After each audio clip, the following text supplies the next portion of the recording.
สบายดีท่านผู้ชมเนาะถือว่าคลิปนี้ก็เป็นคลิปที่บ่าวบุญนำและบ่าวคำน้อยได้เดินทางมาฮอดห้วยเย็นพี่น้องเอ้ยเย็นขนาดนี้นำไส้พวกเฮาได้ขึ้นมาแต่พุ่นละขึ้นมาแต่บ้านพอตรงเรือแล้วก็ฮอดจอมพูแล้วก็ลงมานี่พี่น้องเอ้ยฮอดนี่ไอ้คำน้อยเพิ่นอยากกินข้าวเนาะ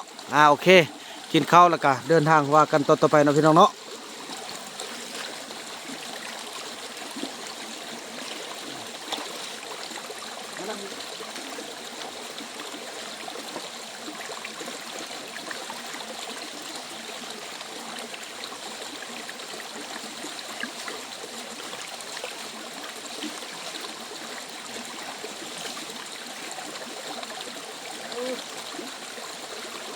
มาที่อันติ๊กนะ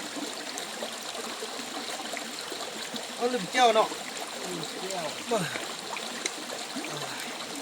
นี่เป็นข้าวเช้าพี่น้องเอ้ยมาเลี้ยงนกเมื่อคืนเพิ่นได้เพิ่นได้นี่น่ะทำน้อยได้เด้อ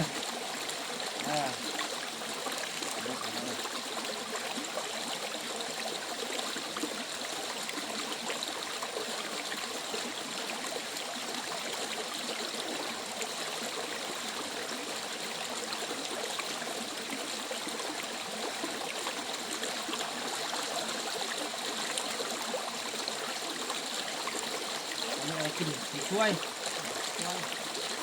เอาตัวนี้ก่อน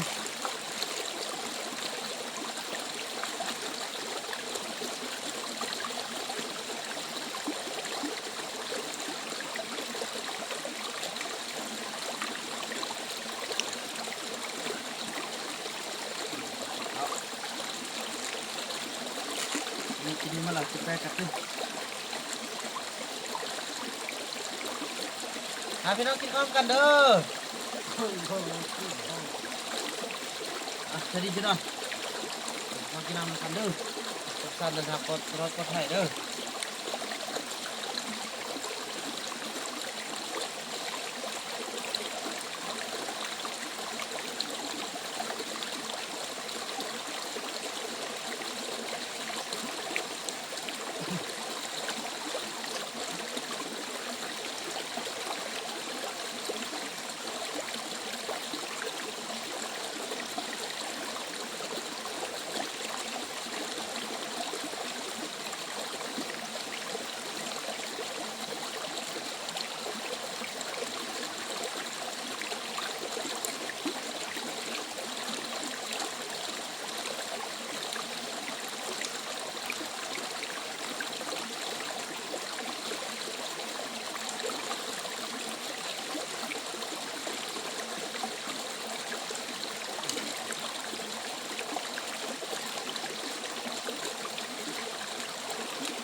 ใช่หมดเลย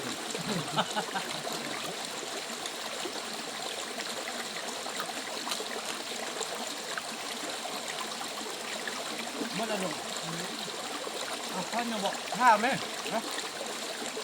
เอาหมดแล้วก็มันเป็นเนื้อตึ้งใส่หอดให้ตักจับมือตั้งไว้บนที่มือ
หมดแล้วโอ้โอ้ทำเรื่องน้อยทำอีกแล้วตรงนี้ก็อย่างนี้จะเป็นเพื่อนอย่างนี้ร้อยเลยเราใช้กับเพื่อนใช้ตรงนี้ของนี้ใช้กับเพื่อนอย่างนี้มันนอนหรือใส่นกเนี่ยมันนอนหรือใส่หรือไม่ที่ดิน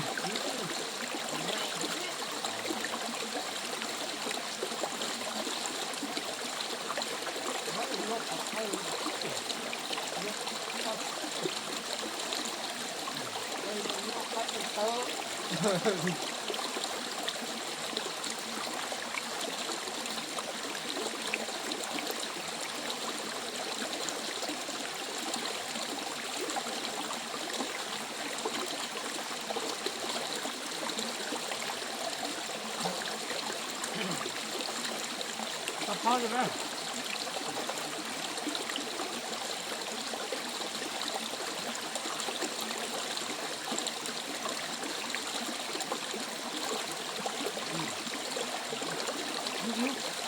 มือเลย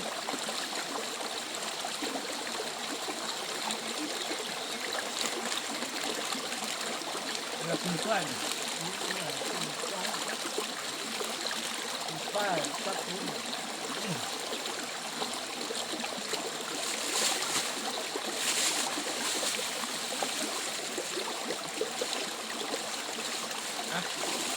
ทำน่ะ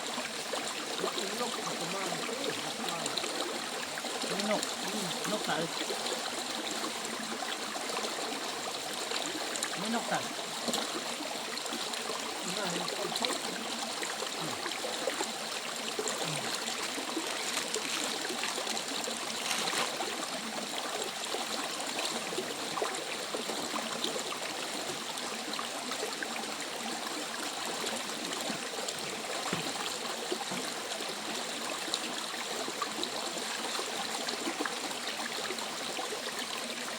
เราไปจักเพื่อนน้ำเลย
กินข้าวกินน้ำอิ่มกันละพี่น้องเอ้ยไอ้คำนองอิ่มแล้วติอิ่มข้าวละโอ้พี่น้องเอ้ยเป็นแต่บุญบ่าวคำน้อยได้อันนกคอมาเมื่อคืนนี้พี่น้องเอ้ยไปบันเนื้อบ่มีไปบันเตอร์แห่นี่เนี่ยโอ้พี่น้องนั่นนี่แหละคนเฮาน่ะบัดสิได้เพิ่งได้พากันอย่าสุเบิ่งเพียงหุ่มห้างภายนอกพี่น้องเอ้ย เมื่อคืนนี่เลวซอกของโยงกินอะไรก็บ่ได้สั่งให้คำน้อยไปเลาะการไว้เพื่อได้เงินก็พอดีได้นกคอพอดีมามื้อเช้ามาก็มันปิงละซะว่าไอ้คูณสเปลี่ยนแป้งบ่นี่นำพี่น้องเอ้ยปาดโถตายคักว่ะได้ยืมเอาอันปลั๊กไฟน้ำเซาติ๊กอันนึงคิดว่าสิได้เมื่อผู้เดียวล่ะพี่ติ๊กไปสวดไอ้คำน้อยบ่มีการตอบโต้เลยพี่น้องสวดแล้วมันมาเลยขอบใจไอ้คำน้อยเด้อนี่แหละพี่น้องเอ้ยไปกลับเฮาเนาะบัดนี้ขอย่างกลับกันพี่น้องเอ้ยลืมแก้วคันมีแก้วนี่พากันเก็บเอาผักกุดนี่โอ้ไปกับเขาพี่น้องเอ้ยพุ่นน่ะโอ้ยพี่น้องเอ้ยเบิ่งคนให้เบิ่งอนาคตเด้อพี่น้องอย่าสุเบิ่งแต่ตอนขี้หายเด้อบ่าคำน้อยบัดนี้บ่มีหยังกะยาบ่าวนาก็สิบ่หายแหละพี่น้องเอ้ย ขอโทษขออภัยนะคำน้อยหลายๆที่ผ่านมาเนาะที่เคยให้เคยด่ามามื้อนี้ก็ทุกอย่างเด้อไอขอโทษเด้อที่ผ่านมาไอเฮ็ดแนวบ่ดีไอขอโทษเด้อต่อไปสิบ่ให้เด้อมีแต่ว่าเมาแล้วก็สิบอกกันไปนอนคันว่าดื้อไล่กันมีแต่มัดไว้เนาะ พี่น้องเอ้ยเบิ่ง